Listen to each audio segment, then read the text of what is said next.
Hey, everybody. Welcome to the Sweat presented by DraftKings. Billy, why are you laughing behind the camera? You're ridiculous. I'm Emerson Latzia. We have so much coming up in the next 55 minutes. U.S. Open bets? Well, oh, my God. We have a possible monumental scandal on the DK Diamond between Steve Buchanan and Gary and Thorne. It could possibly shake this company to its core. I'm looking forward to getting into that. Plus, we're going to preview the Stanley Cup Final. The puck will drop on that tomorrow night. But we got to start with what went down last night in Game 5 of the NBA Finals. The Warriors knocking off the Celtics, who lose back-to-back games for the first time this postseason. Andrew Wiggins seizing the opportunity to become Golden State's hero, filling the Steph Curry void because Steph Curry didn't make a single three. First playoff game in his career that we've seen that. And friendly reminder, he's played in 133 playoff games. We got a panel here to break all this stuff down. Of course, we have Jeff Pratt on the horn with us, Nick Fryer, RotoWire's Nick Whalen. Hey, Pratt, green teamer, the heck happened to your boys last night, dude? They can't beat the Warriors on a night that Curry goes 7 for 22?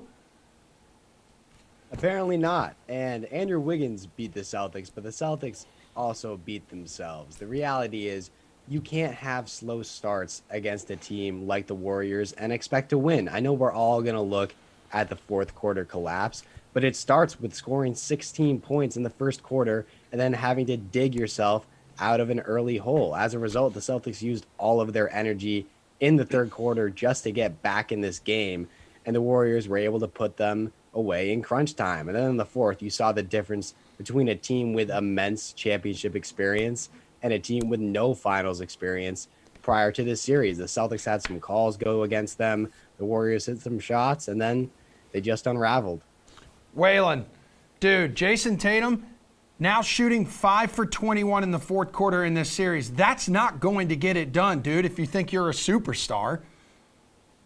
No, it's not. And Jason Tatum, I think, has had a very disappointing series. I think that's fair to say at this point, right? I mean, the final scoring numbers are probably going to look okay, but, you know, whether there's one more game or two more games in the series, he doesn't have a whole lot of time to get that field goal percentage back up. So he's probably going to finish this final series shooting under 40% from the field, barring something miraculous over the rest of the series. So it's certainly been disappointing for Jason Tatum, but I thought the story of the game last night, and this has been the case really in all three Warriors victories in the series, was Golden State's defense. They've held Boston under 100 points in all three wins. We saw Boston commit 18 turnovers. You know, like Jeff said, Boston finally got off to a slow start in the series. It's kind of felt like Boston's been the team that's usually been more aggressive in the first quarter.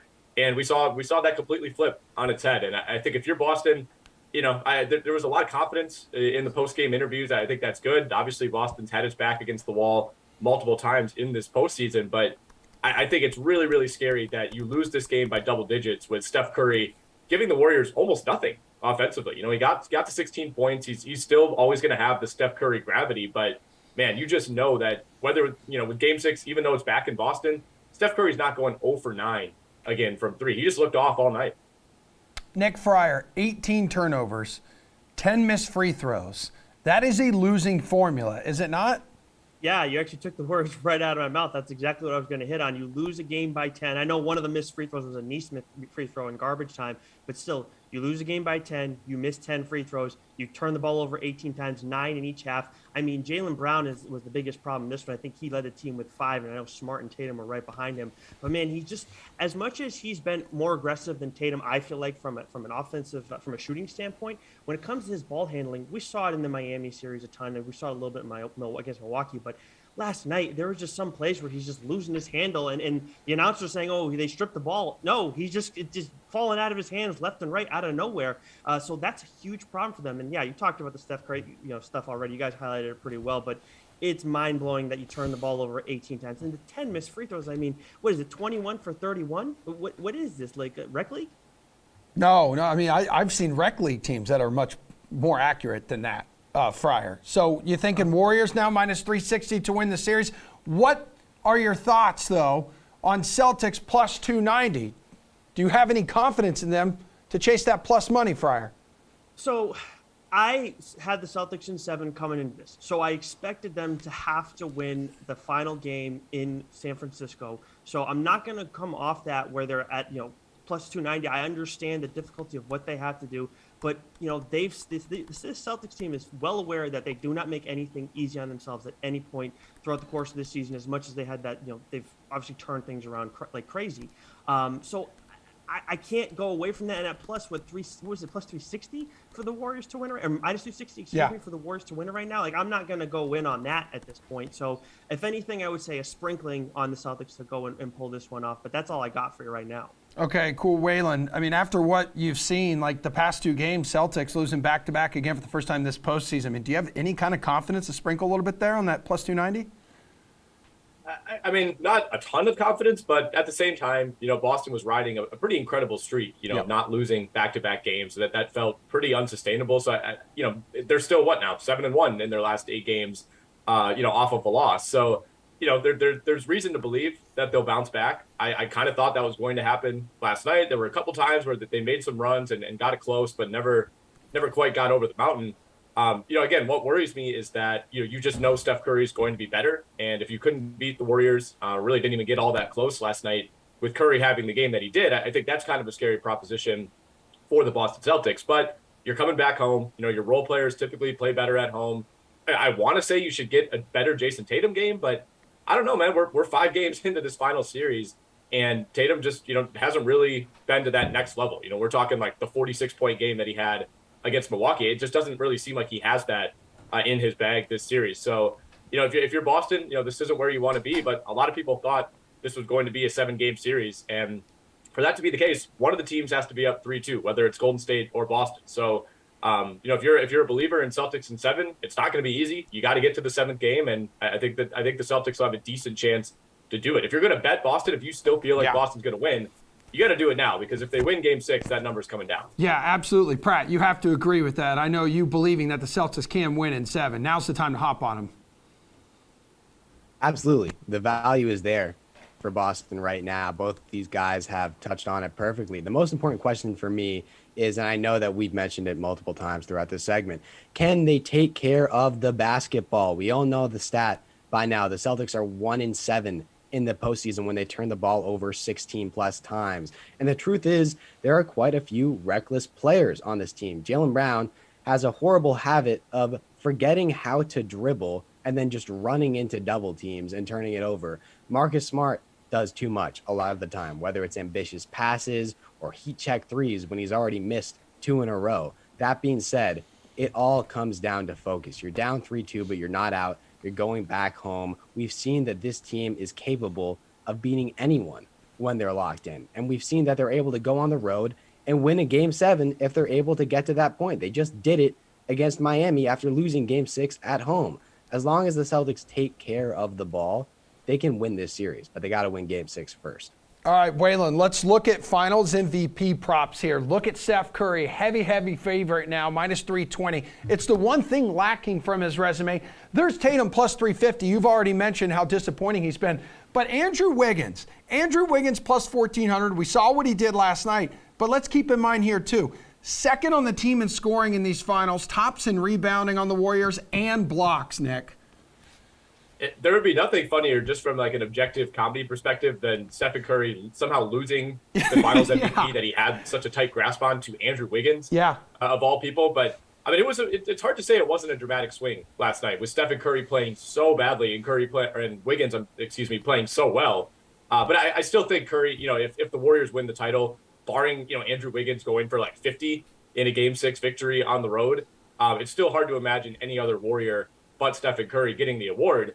For Boston, I'm starting to think it's wide open at this point. I think everybody is down on Jason Tatum. I know he's still like the heavy favorite among Celtics players. I don't really get that. I think he's been bad enough now for basically 4 out of 5 games that he's kind of made this an open competition. The problem is, Jaylen Brown didn't really seize the opportunity last night. Same with Marcus Smart, same with guys like Al Horford who are kind of in contention for this.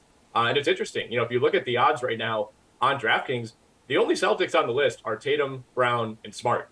And I get that, it's probably going to be one of those 3, but to me, it's wide open for Boston. Like, nobody's played well enough that it feels like they should be the clear leader. And let's say Boston wins Game 6 at home and sets it up for a Game 7. If they win Game 7, I could kind of see it being like whoever's the best player in that Game 7 on the road could just get Finals MVP.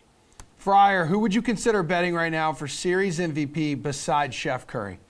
I think Andrew Wiggins has to be the guy right now that you're looking at, because I mean, if you have any faith in the Warriors pulling this off, whether it be in 6 or 7, I mean, after these 2 games and what Steph Curry did in that first one, the only thing is that when we're talking about any type of awards where it's voting and based on the media and what they're going to decide, you have to consider narratives and different things. And Stephen Curry, where we've heard like, not winning that Finals MVP and all this stuff, that could still play into his advantage if he bounces back over these next couple games, or if it's just one game, that's going to hurt him and go to Wiggins, who again, you're talking about like reclamation project and everything. To me, they would want to reward a guy like that who stepped up in a couple big games when his team was down 2-1 in the series, and albeit they weren't out by any stretch at that point. But I think Nick was spot on when you're talking about the Celtics. It's wide open. I would lean more Jaylen Brown at this point, but it's really going to come down to, if the Celtics win, it's going to be who steps up in these last 2 games. Yep. And if there's one person who steps up big time in Game 7, yeah, it's probably going to go to that person. All right, Pratt, what do you think right now? What are your thoughts on the MVP market?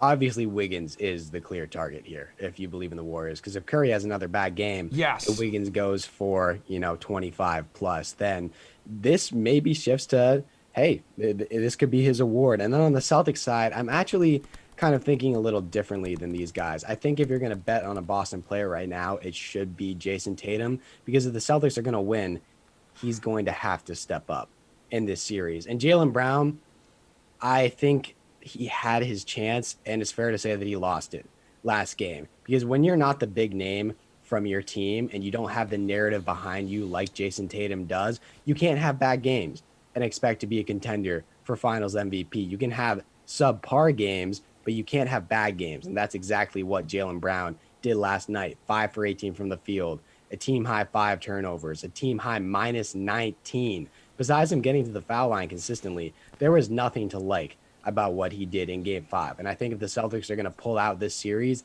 it is because Jason Tatum is going to continue to step up and carry the load offensively. I mean, I'll give it to Wiggins, too. Like, his long-arm defense, 7-foot wingspan has smothered Jason Tatum, 37.3% shooting in the finals so far.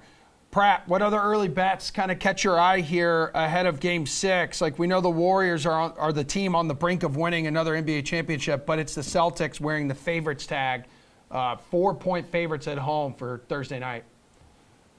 I think the Celtics can cover this spread if they take care of the basketball. And another thing to keep an eye on is I believe that the extender is coming into Boston in Scott Foster. After we saw, I'm sorry, I can't go a full segment without mentioning just how horrible Tony Brothers was last night. This man got 2 finals game, and it was bad. But besides the referees and besides the Celtics, I'm actually taking a look at a player prop, and I'm going to show Andrew Wiggins some love here. He was the best player on the floor in Game 5. I think it's fair to say he's outplayed Jason Tatum in this series, and his points and rebounds line is only set at 26.5 right now. If his momentum continues to carry over, he should easily clear that number in Game 6. He's racked up 39 and 36 combined points and rebounds over the last 2 games, and he's really been the reason the Warriors are up in this series. So, yeah, Wiggins, over 26.5 points and rebounds. Okay, Fryer, what about you, man? Any bets catch your eye ahead of Game 6 here in a couple nights? I think that's a great call by Jeff on Andrew Wiggins. That's a great find right there. For me, I was looking at the first quarter, outcome. I'm looking at the Celtics minus 1.5. After such an ugly showing, I can't imagine them not trying to respond in that first quarter. I am leaning them to cover overall in this game, but I'm still just a little more comfortable going with that first quarter, them covering about 1.5, just because you have to respond at least in the first quarter, even if you don't sustain it throughout the entirety of the game. I mean, the Celtics, Waylon, last night, like they sounded confident, believe it or not, like post-game, knowing that they've been in these elimination game situations before. Yeah, and they're confident with good reason. I think it's really starting to feel like Golden State has some momentum, but the series shifting back to Boston is huge. And like you said, they've played in some pretty huge do-or-die games in these playoffs already. So I don't think anybody's expecting Boston to lay down. I'm probably going to bet Boston in Game 6. I think, Jeff brought up a good point about the refereeing, which was inconsistent at best at times. Yesterday, there were some stretches where I think like 3 calls in a row went against Boston, and it really felt like kind of a backbreaker. So I think there's a good chance that we get the extended series. I like the Andrew Wiggins points rebounds bet. I think his points prop is a little high at 18.5, but he's been rebounding like crazy. He's been like a Andre Drummond essentially in this final series. So getting the rebounds is something I'm a little more confident about when it comes to him. And then I would also look at just the made 3-pointers props for Klay Thompson. His number's 3.5, and then Steph Curry, his number's 4.5. And I think at least one of those guys is going to go off in Game 6 here. 4.5 is a high line for just about anybody, but Curry coming off of an 0 for 9 game, I kind of like his chances to bounce back in a pretty major way here. Yeah, and looking at that total currently too, guys, 210.5. If it closes there, that would be the lowest total of this final series thus far. You three are free to go. Fantastic work. We got the U.S. Open here in our backyard, the Country Club in Brookline. Jason Sobel will join us from there along with Jeff Ulrich right after this.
All right, the U.S. Open arrives first round Thursday, the Country Club in Brookline, Massachusetts, about 20-25 minutes from our headquarters here in Boston.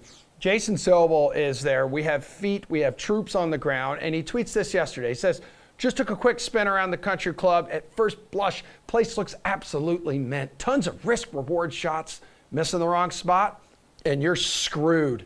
Going to be such a fun watch. So will this segment. The segment's going to be a tremendous watch because we got Jason Sobel here. We got Jeff Ulrich here doing that thing we like on a Tuesday.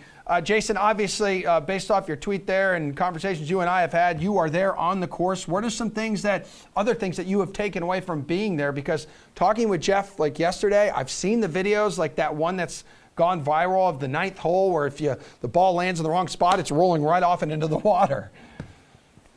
Yeah, so first of all, you read that tweet off. What you didn't read off was the direct message you sent me right afterwards saying, like, bro, you can't even come into the office and come hang out? I'm working here, man. Come on, I got credentialed for the U.S. Open. You want me to come hang out at your headquarters? Yeah, no, come on, dude. We have free snacks. What's going on? Hey, how about a Fresca? Okay, yeah, thanks. Product placement there. Okay, look, this is like I said in that tweet, this thing is a great venue for the championship this week.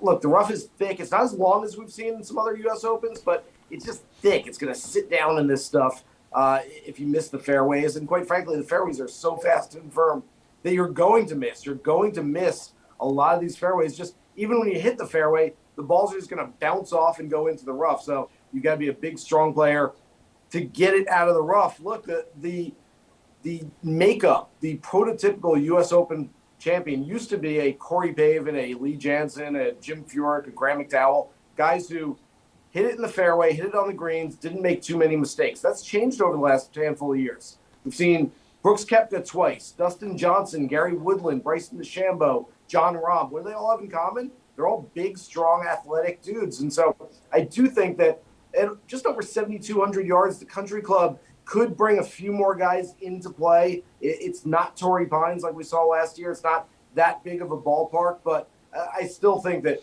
look, you're going to have to be firing on all aspects of your game this week because this is going to be a really fun event to be watching here at the Country Club. All right, Jeff, so hearing that from Jason, who is there on the grounds at the Country Club, and based off the information you know about this course, remind me again, what kind of golf are you going to be targeting this week? Yeah, I mean, it's like Jason's so right. It almost doesn't matter what like the course is, how long it is. It's just the way they set it up. it's just a prototype, man. There's a reason why Brooks Koepka just keeps top fiving in the U.S. Open every season. It's because he's strong and he can hit it out of the rough and he can get it up higher and he can hold the greens a little bit better. And he just likes these setups. So you don't want to dive too deep into this stuff and get yourself in knots. Like, you should still be looking down the board, probably even at a guy like Dustin or Brooks, potentially just as like a top 10 bet. But let's the course setup is going to be a little bit different this year. It's a little bit shorter. It's a little bit more target-esque golf than we've seen probably from some other U.S. Opens, especially from last year. I think that players like Patrick Cantlay, Daniel Berger, who have had some decent results in U.S. Opens, especially recently, Berger with the top 10 last year, I think they will be like helped by this setup. I think Berger especially is a player who has dominated some par 70s over his time. He's really consistent off the tee. He'll probably find a few more fairways than other people, even if it's rolling firm. And his approach game is just lights out. So if he brings that confidence from Muirfield here, I think Daniel Berger is the type of player who should be helped by the venue. He's going to have a shot anyways, because this has probably been his best major. All right, Jason, what about last year's winner, Jon Rahm? So he's plus 1,200 to repeat as U.S. Open champion. Like, what are your thoughts on playing him this week and maybe sprinkling a little goodness on him? Look, I don't hate Rahm. I've got him in my top 10 this week, but he's just been off just a little bit. When Jon Rahm's playing his best golf, he's as good, if not better, than everybody else in the world. His A game is fantastic. I just feel like it's been too much of that sort of B- game this year. And you look at the stats across the board, and you go, I don't really want to totally fade him, but I just don't want to jump on Jon Rahm, especially at that number in the betting markets. If you want to play him for a top 10 this week, I'm okay with that. You want to throw him in some DFS lineups, I'm okay doing that. But I'm not going all in on Jon Rahm. I just feel like something's missing from that game. The putter hasn't been great this year, and so I'm staying away just a little bit. All right, Jeff, but nobody's better off the tee than the reigning champ, and there's no event where that's more important, as you guys have discussed, than the U.S. Open. That and again, I mean, I just think that Jon Rahm is probably more capable than anyone of getting it out of the rough than just in terms of strength. So Jon Rahm's going to be a good U.S. Open player. I mean, look, if this number was plus 1,600, I would be jumping on him. I really would. It's plus 1,200 right now on DraftKings. It's not a big gap, but when you've got guys like Scheffler and Xander under him, it is kind of hard to jump on him at this number. I really do like him for DFS. I think a lot of people are just going to go with the hot hand from last week. I think Rahm, if you can get him like 5%, maybe even 10% lower than some of those other names, that's where I would get my exposure to Jon Rahm this week. You could also look to him for a top 5 bet. I think that's fine. But unless you can get this number down before tee off to like a plus 1,600 range, I think that using Jon Rahm at DFS is probably my preferred venue. I do like him this week. I think he's going to be in contention. I think that his game, we're making a little bit, we just have such high expectations for Jon Rahm. So he's a little bit off. It's like, what's going on? But he's won an event in 2022. He hasn't been that bad. I think that he probably comes back and at one of his favorite events and probably does really well. So I'm looking to him to have a good week, but not necessarily someone I'm going to add in my outright card unless we get a better number by Wednesday. Yeah, and he struggled with his putting and chipping earlier in the season, but he seems to have fixed that really over his past like 4 events. It's such a variable thing. Like around the green, he could just show up, and it's going to be just a difficult putting week for everyone. So also leads the tour in strokes gained off the tee, which is also kind of important. But aside from him, guys, we obviously have a number of other big names like in this event at the top of the board. But who are some of the guys like maybe just south of the top tier who could have a good weekend? Maybe you have some high expectations for him, Jason. Yeah, there are a lot of guys sort of in that second tier that I really like this week. I'll go working right down the board. Shane Lowry is a guy that has had a tremendous year so far. He's played 12 events, hasn't finished worse than 35th place. He's a guy that ball striking is solid. He's not the best ball striker in the world, but he's good enough, good around the green, soft hands, good putter. I mean, again, it's just sort of all facets of the game that you need. He was runner-up to Dustin Johnson at Oakmont back in 16, so he's got some experience playing well and contending in a U.S. Open. Look at Daniel Berger, who you mentioned earlier, plays a lot of New England golf, actually hangs out here in the summers and works on his game. I think he's had this one circled on the calendar for a while now. Look at Max Homa. He's been a very sort of popular pick lately that, I think a lot of people are jumping on him. Won the Wells Fargo Championship just a month ago, and I see a lot of correlations between that one and this one. Just a tough, hard Northeast golf course where you've got to kind of plot your way and strategize your way around the course, and he obviously did that better than anybody else that week. Tony Finau, Did not play great golf after that win at the Northern Trust last year. 16 starts outside the top 5. He's now had 3 top 5s in his last 5 starts, including a runner-up this past weekend. Tony Finau getting hot. I've always liked him for a U.S. Open. This could be a good week for him. And I'll finish off this tier with Matt Fitzpatrick, who, of course, won the 2013 U.S. Amateur on this very golf course, plays his best golf when the winning score is closer in relation to par, likes tough golf courses. And I think he's playing maybe as good as just about anybody else in the world right now. He was first on the PGA Tour in strokes gained total for most of the season. He was overtaken this past weekend by Rory McIlroy, but still, Matt Fitzpatrick playing some great golf right now. Yeah, and right, he won the 2013 U.S. Amateur. I believe that was played at the same venue. So, second tier plays, Jeff. Who stands out to you here? Yeah, no, I mean, Jason did a good job running down. I mean, there's lots of guys in that range you should be looking at. I obviously like Berger. I already brought him up, but I'm going to go a little bit further down the board. And a couple guys, I can't really figure out why their price is big. And I think Tommy Fleetwood at plus 6,500 is where we'll start. I think that's a very good outright price. It's maybe as far down as I'd bet an outright this week, but I think Fleetwood is absolutely live to win this event. Again, a slightly shorter setup, but his proximity stats from 200 yards and in have been trending very well of late. We know what he did in the PGA Championship, top 5 there. So the player's just found his game again. He's being way more consistent off the tee. The iron game's coming back, and he's actually been elite around the greens and with the putter. We know Fleetwood's a great U.S. Open play. I don't mind it as a top 10 play, again, at plus 500. I just think his odds are just a little bit too big when you look at who's around. So that's a good bet for me. And then Aaron Wise, another guy I would look to for placing bets. I don't know what Aaron Wise needs to do to get some respect here. He just put through like a masterful performance at Muirfield, one of the toughest courses we see all year. He's still plus 100, just a top 40. Just a top 40. It's the player's T23 at the PGA. Came in runner-up at Muirfield, and you can get plus money on him just to top 40 this event. I would even look to him for the top 10 at plus 800. I think you just keep riding Aaron Wise. He's just a superb tee to green player right now, and he's found a lot of confidence. So keep riding those good odds on Wise, and Fleetwood, I think, is also undervalued. I'd like him more as an outright. Yeah, Wise just switching to that broomstick putter, too. Jeff, good top 5 or top 10 bet you think makes sense this week? I know you just mentioned Rahm for top 5. Anybody else?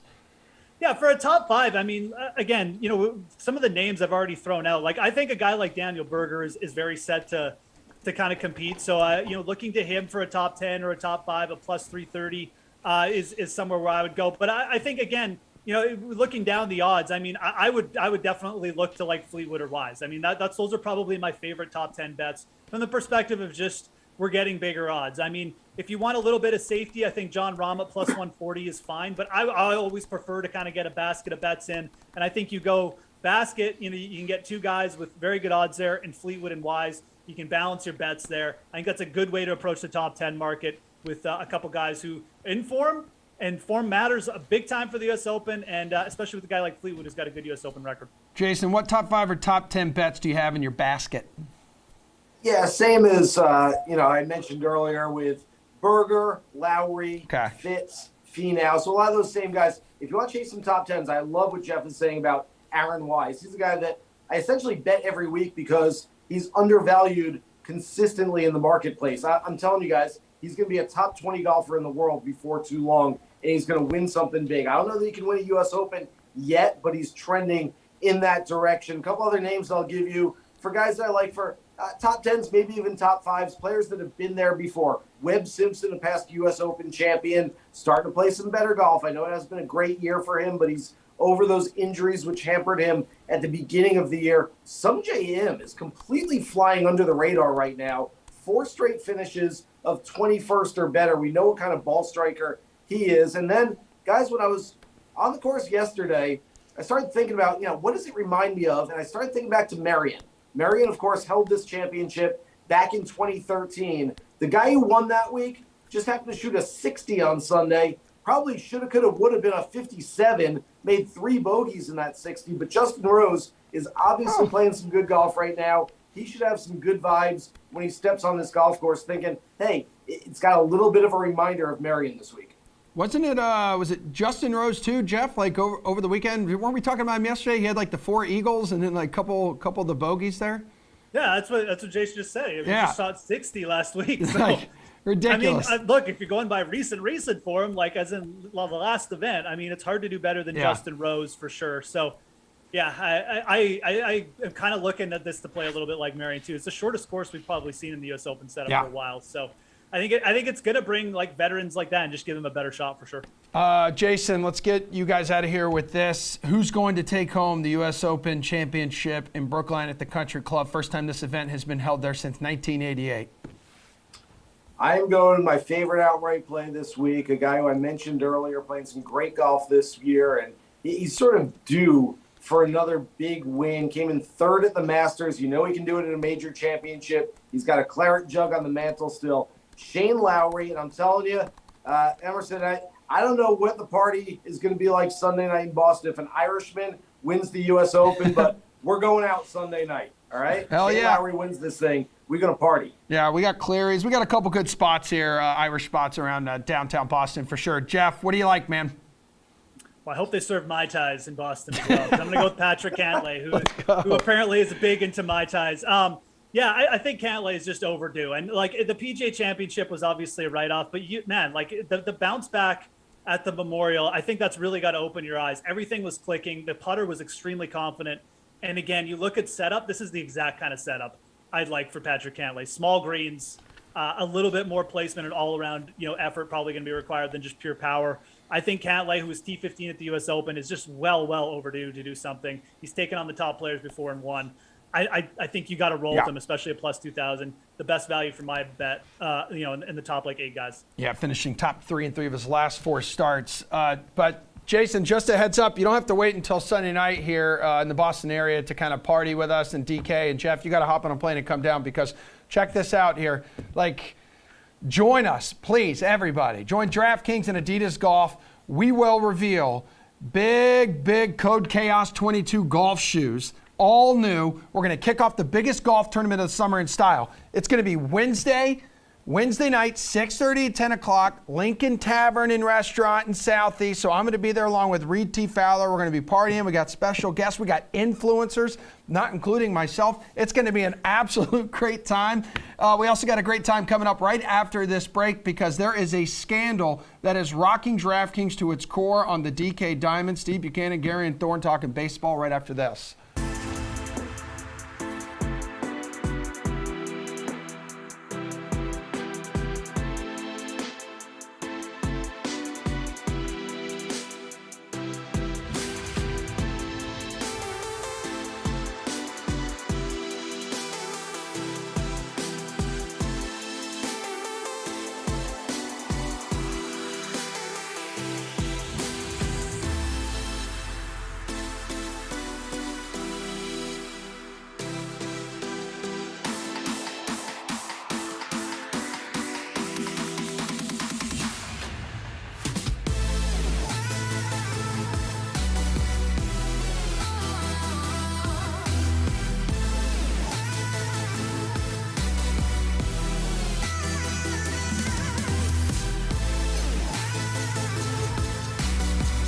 Everybody, welcome back to The Sweat, presented by DraftKings show. We bring you here 11 o'clock Eastern Time, Monday through Friday, and it's a Tuesday tradition, unlike any other. It's Steve Buchanan and Gary and Thorne going head-to-head here with their baseball picks, and Gary winning last week 3-2. Steve leads the series here 2-1. But before we get into today's pick, there's just something I need to remind everybody. We need to address this. We have a potential scandal here because last week Steve said he may just throw the series because Garion making the picks is less work for Steve. And then Steve immediately loses. This is very similar to the 1919 Black Sox scandal. And it turns out, Steven, the apple does not fall far from this generational tree. Old Chippy Buchanan, look at this. His great-great-grandfather from back in 1919, part of the Black Sox scandal. Stephen, what do you have to say to yourself?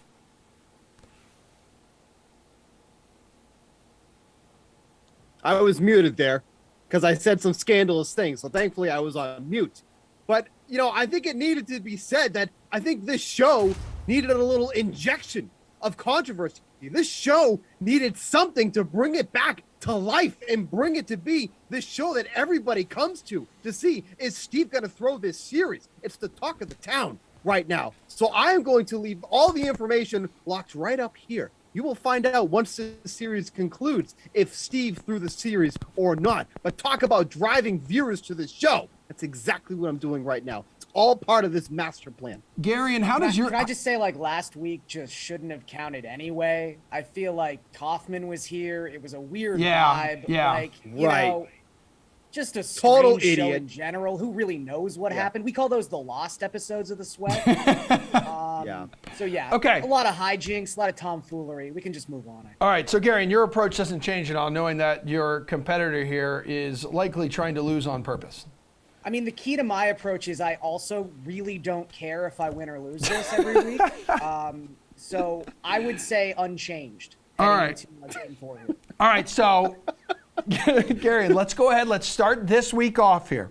Let's get your pick, your pitcher tonight on this slate. Who's it going to be? I'm going to go with Dylan Cease. Surprising to see Cease below 9K, even though he's probably had the strangest 4 weeks of a really good pitcher that I can remember. He was pummeled by the Yankees. He was pummeled by the Red Sox. And while he technically has not allowed an earned run in any of his last 3 starts, that's 16 and a third innings, he's allowed 9 unearned runs in that span of time, which is a number that I cannot remember ever seeing in a 3-start span. So I don't know. We're just going to kind of wipe the slate clean here. We're going to say that for the season, Dylan Cease, 2.84 expected ERA, someone who's got a 32.7% strikeout rate. Anytime you can get that kind of upside below 9K, I think you have to jump on it, especially considering the opponent here. The Tigers, a 52 WRC plus so far in the month of June. That is pathetic. Who do you got on the mound tonight, Steve? Yeah, so you got Nick Pivetta taking the mound for the Red Sox tonight in a great spot against the Oakland Athletics, who went off that tremendous fire sale before the season began and now are playing like a team that went through a tremendous fire sale. 21-41 on the season, a negative 78 run differential. And Nick Pivetta just faced this team not too long ago, just a couple of starts to go, shut them out through 7 innings, struck out 7, only walked 2. Is Nick Pivetta going to go out there and get you 35 DraftKings fantasy points? Probably not. But is he going to go out there, give you 6 strong innings, strike out probably over a batter an inning? Absolutely. He's absolutely going to do that on a huge slate like this.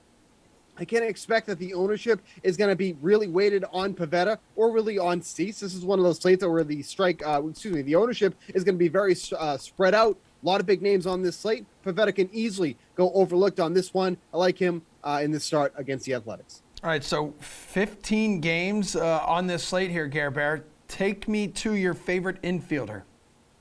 So I don't think it's going to come as any shock that I like Jose Ramirez tonight. He's priced appropriately. Let's just say he's $6,100 at Coors Field against Antonio Senzatella, who I just love to pick on. And, you know, I said I don't care if I win or lose these segments. I just want the people to walk away learning something. And look, they're not going to learn that Antonio Senzatella is bad. They already knew that. They're not going to learn that Jose Ramirez is good. They already knew that. They're not going to learn that Coors Field, great offensive environment. They already knew that. But what I found interesting looking into Jose Ramirez's stats this morning, because you kind of just think this guy's having an amazing season. There's no real flaw in his game. He has been so much better against right-handed pitchers in particular than he has been against left-handed pitchers as a switch hitter. It's sort of staggering. He's got a 109 WRC plus against lefties so far this year. That's fine. 9% better than league average. 214 WRC plus as a left-handed hitter against right-handed pitching. At Coors Field, a 214 WRC plus, I got to find a way to fit that salary into my lineup. Steve, tough to argue with the man who's leading the league and runs batted in. Leading the league in like everything at this point, right? Except for home runs. That's Aaron Judge. But let's talk about Jake Cronenworth tonight going up against Kyle Hendricks. Kyle Hendricks is always like troubling numbers against lefties. I don't know what's going on this year, but there needs to be a better word than troubling, because this is just flat out bad for Kyle Hendricks against lefties. A 4.05 WOBA, 6.85 FIP, and 9 of the 11 home runs that he's allowed on the season. He is absolutely getting crushed against lefties. Now we have Cronenworth, who all of a sudden is starting to hit again, because first couple months of the season, it was bad. He was batting 215 or below during the months of April and May. Now in the early part of June, he's already collected 15 hits, which is almost more than he had in April when he had 17, and we're only 13 games into the season. So he has 15 hits. Of those hits, 7 of them have gone for extra bases. Now you have someone like Kyle Hendricks, who can't face lefties to begin with, and you have a hot hitter in Jake Cronenworth at second base tonight. I think he's the best, one of the best infielders that you can take on this slate. All right, let's go to the outfield now, Garion. Who do you like? I think you got to get a piece of the Jays offense tonight against Jordan Lyles. Ideally, you'd be stacking left-handed batters against Jordan Lyles, but the Jays don't really have many of those. So let's just go with George Springer, who's going to sit atop that Blue Jays order. He's $5,300 tonight. Jordan Lyles, it's kind of funny to say someone needs to be pitching at Camden Yards to be good, but we do have to remember that Camden was augmented this offseason to really keep right-handed batters suppressed. And he's had some good numbers in Baltimore. The numbers are terrible when he leaves Oriole Park. 566 opponent slugging percentage on the road, 413 opponent WOBA on the road this season for Jordan Lyles. The Jays as a team in June, a 168 WRC plus. They're averaging about 8 runs per game in the month. Like I said, got to get a part. Might as well start at the top. So George Springer. All right, who do you got, Steve? You got a pick that's going to put up more points? I like Luis Robert tonight. He has been crushing it for the White Sox, and even though the White Sox aren't really crushing much of anything right now, except, keeping a manager that shouldn't be there, but that's a different story. But Luis Robert has just been on fire as of late, really hitting the ball well. Not really sure who's starting for the Tigers tonight. They've mentioned a couple names. If Tyler Alexander is the guy who's starting tonight, would love Robert even more. His numbers against lefties, much better against righties. But either way, he's been hitting the ball extremely well on a team that is struggling to hit the ball overall right now. So I think this is a great spot for Luis Robert. His numbers on the road, too, much better than they are at home. He's hitting 313 on the road, 344 WOBA, and a 126 WRC plus. This is a great spot for Robert. Need a value play now, Garion. Who is your top value pick this evening? Going to go with one of the platoon staples of Major League Baseball, Mr. Darren Ruff, who's $3,700, going up against Chris Bubik of the Royals.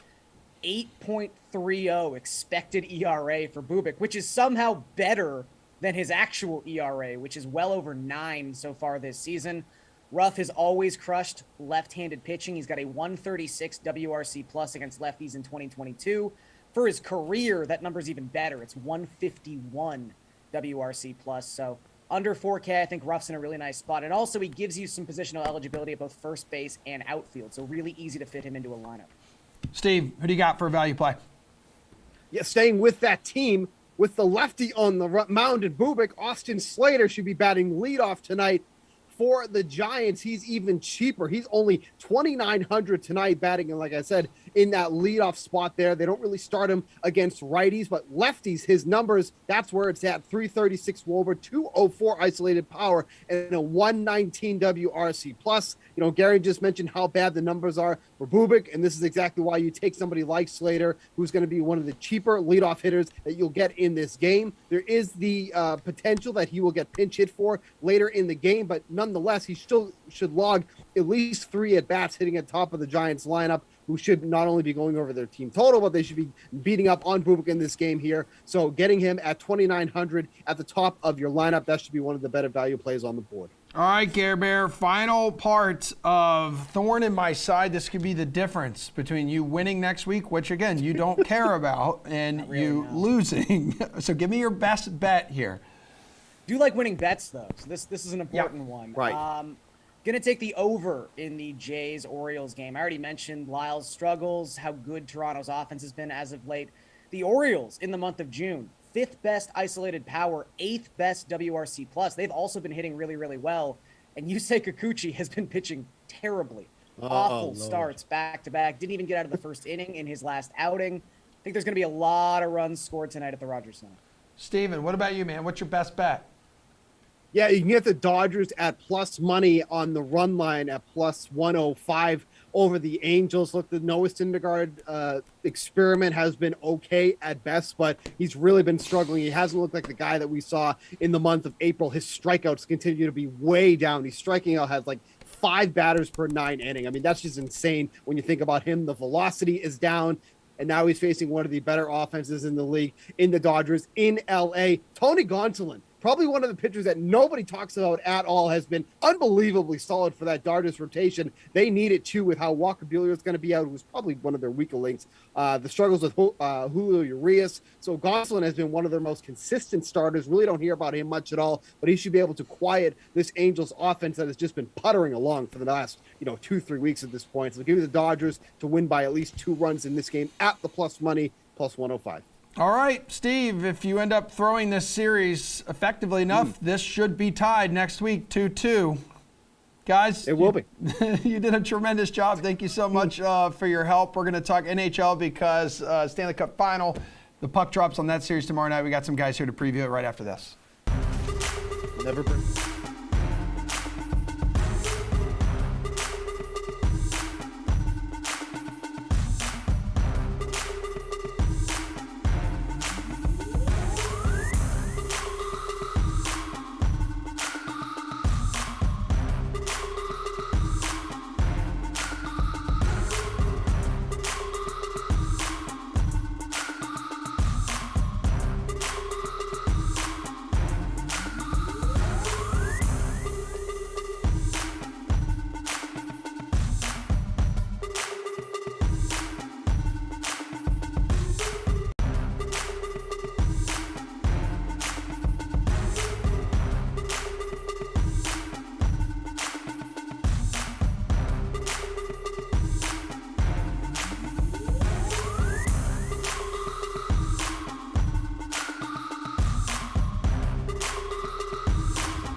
DOS quest for the Cup, Stanley Cup Final appearances in their history. The Avs, okay, this will be their 3rd one.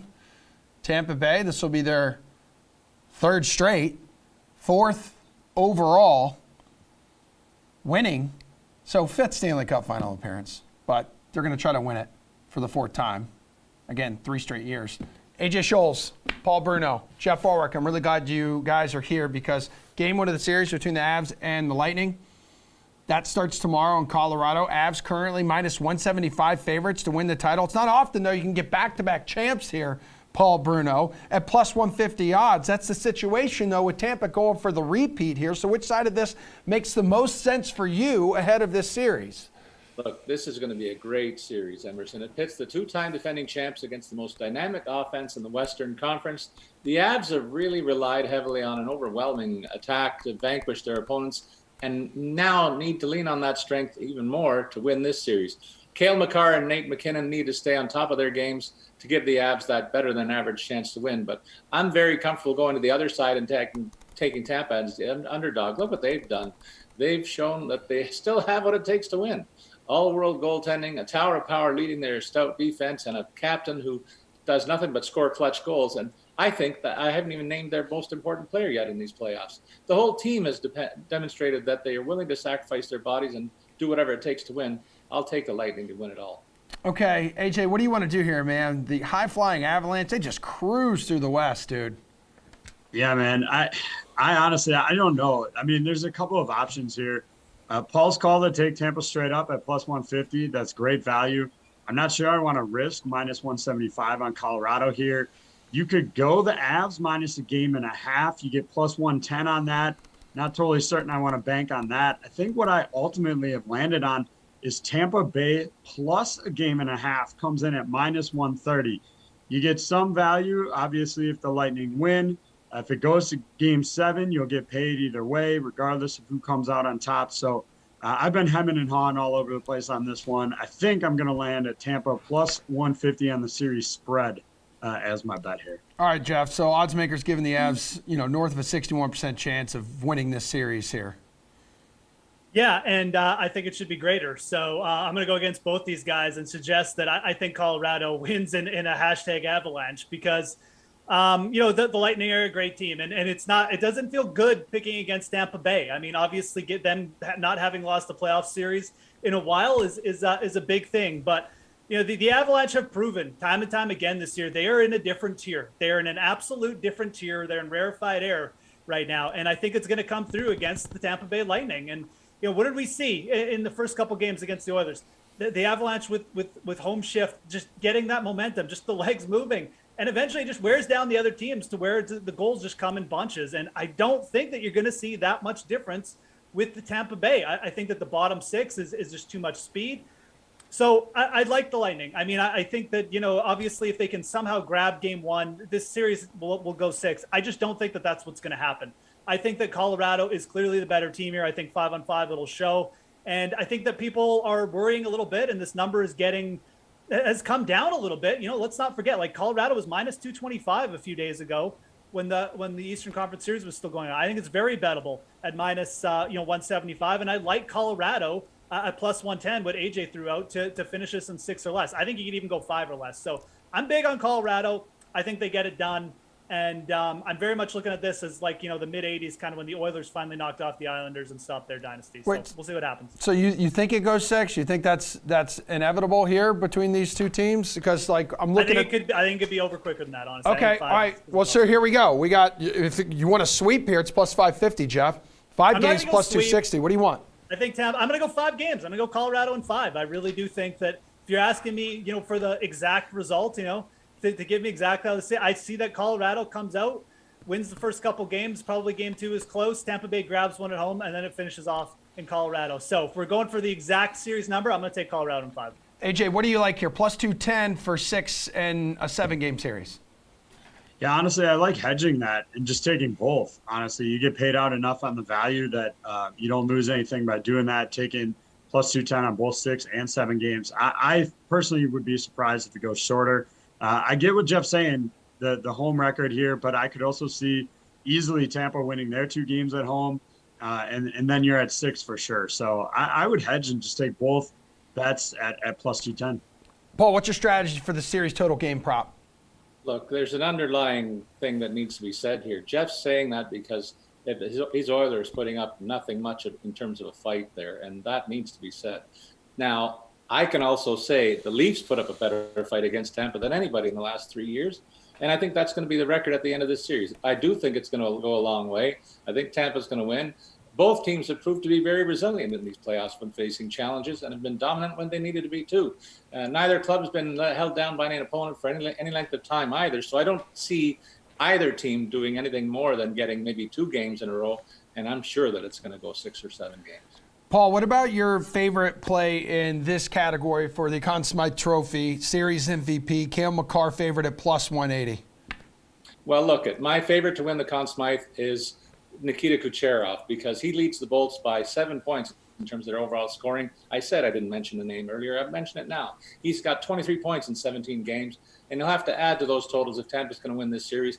He's on an otherworldly pace in terms of his recent playoff scoring production. In fact, when you look at historically, the only guy who's topped him in a 3-game stretch, a 3-year stretch, I should say, is Wayne Gretzky, and he did it a few times. So that's the rarefied air that Kucherov finds himself in, and nobody on either side can even touch that.